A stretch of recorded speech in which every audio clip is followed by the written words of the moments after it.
Thank you, Mr. Bofill. Um, I just would like to address my first question to all the members of the panel. You were sitting there and you were listening to the previous witnesses, basically those representing financial services, banks, and the credit union.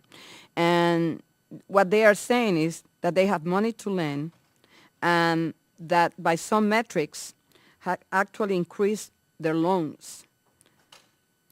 And what I hear from you today, from this panel, is that that is not the experience that you have had.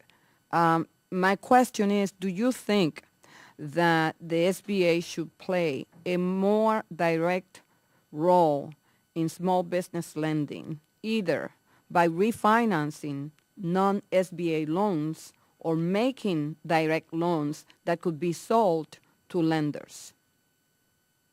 Any of the members of the panel, for any of the witnesses? Yes, Mr. Water.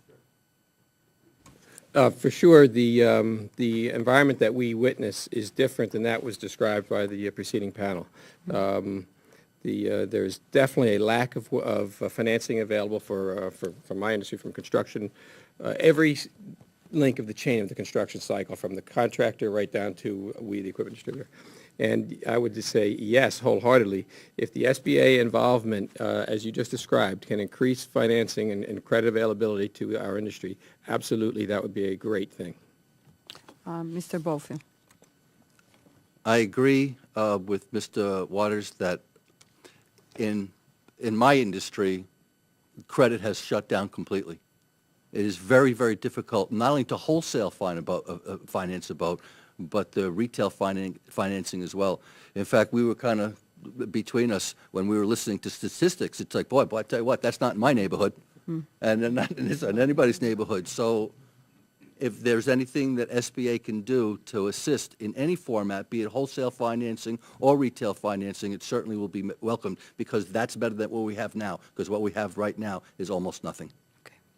Mr. Cohen, or let me address this next question to Mr. Dorfler. A common failing in government investment programs is a tendency to focus on unrealistic metrics to determine a program's success. How should success in an investment program geared toward small, high-growth companies be measured? Well, it's a great question. I mean, first off, this is a long-term bet, if you will. It's a long-term investment, and as I mentioned before, it takes about 10 years for us to get to revenues, and beyond that to really return what our investors expect from us. So you're not going to see any financial return in the short term, but there are some metrics, and I think they're industry specific. Certainly, the creation of new jobs, the creation of payroll taxes. The ability to spend money and have indirect benefits to the economy. In my particular sector, it's the ability to use that investment as a catalyst for additional investment, which is very, very important. We're looking at the issues, certain things like issued patents, clinical trials that have been started. All those things, I think, are industry specific. So I think that there are a lot of ways that we can identify these. Certainly in my state of Maryland, we spend a lot of time doing just that, because we want to make sure that these funds are being used, and they're being used properly, and they're returning something to those who are providing those. Mr. Cohen, in the current recession, businesses of all sizes have been squeezed by the contraction in credit. We hear that, and you witness it. And many companies that previously did not have access to SBA financing have shown interest in these programs. What steps should be taken to ensure that these programs remain focused on the small businesses that they are originally intended to serve? Well, that's also a great question. All your questions are great questions. But, and I'm not an economist, but my sense is that so much of the money that's being pumped into the economy is going into the mortgage sector and into the real estate sector, and not that much is going into the small business sector.